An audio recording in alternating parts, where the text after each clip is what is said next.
Jovens. Quarto trimestre de 2025. Título: Exortação, Arrependimento e Esperança. O Ministério Profético de Jeremias. Comentarista: Elias Torralbo. Lição 1. O chamado de Jeremias. Data: 5 de outubro de 2025. Comentário da lição. Introdução. Neste trimestre, estudaremos a respeito da pessoa e do ministério do profeta Jeremias. Na lição deste domingo, veremos como se deu o chamado dele, a natureza do seu ministério e da sua mensagem, o conteúdo e desdobramentos da mensagem daquele que foi denominado de profeta chorão.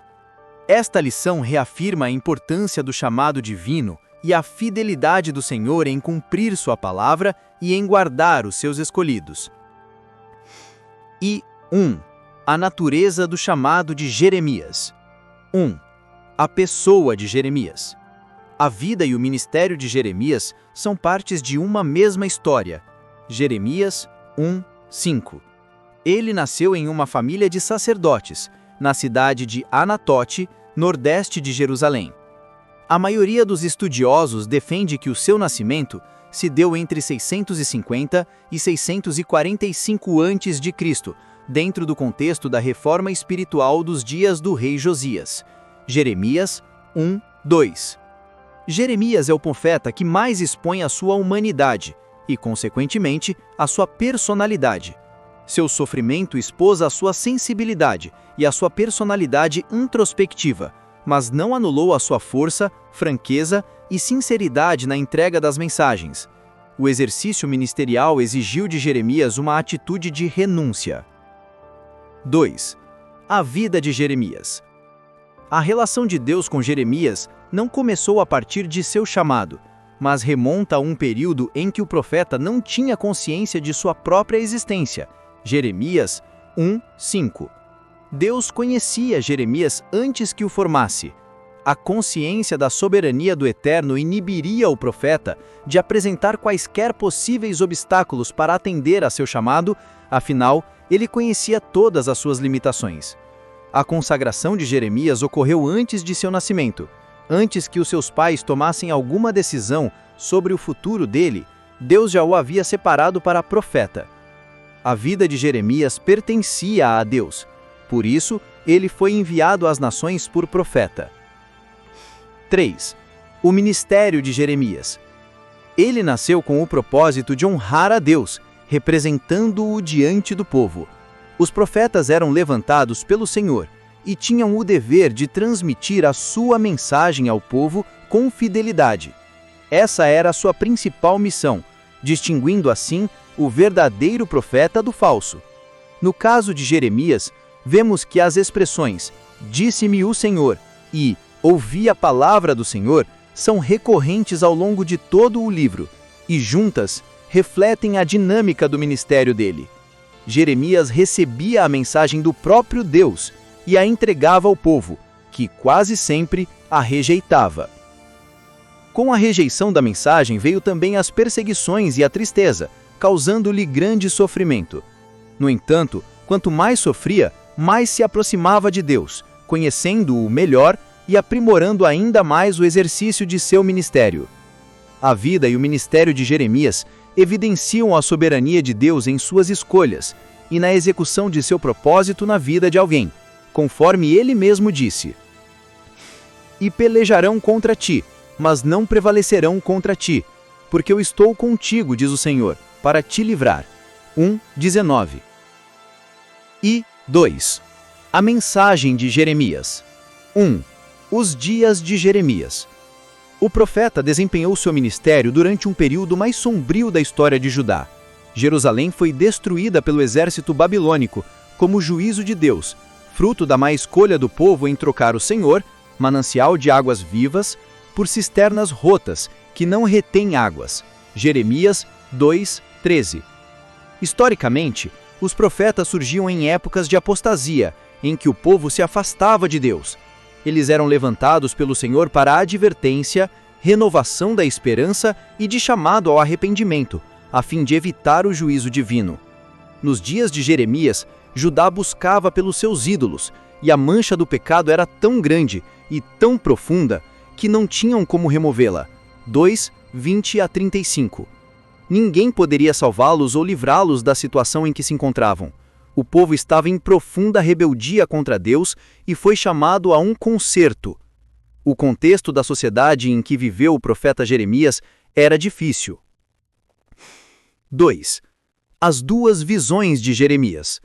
No momento de seu chamado, Jeremias recebeu duas visões e cada uma com um significado segundo a missão para a qual fora designado pelo Senhor. A primeira visão foi a de uma vara de amendoeira. Amendoeira vem das expressões hebraicas shaked e shoked.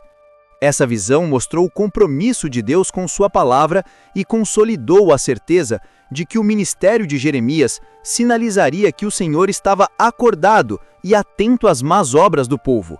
1:15-18. A segunda visão foi a de uma panela a ferver, inclinada para o norte, indicando a mensagem de juízo que Deus derramaria sobre o seu povo por meio da invasão dos babilônicos. As mensagens de arrependimento e juízo são características da mensagem de Jeremias. Podem ser encontradas em toda a sua jornada profética. As suas últimas palavras foram de condenação em vista da apostasia daquele povo. Enquanto a primeira visão indicou o caráter do ministério de Jeremias, o conteúdo da mensagem apontou para a segunda. 3.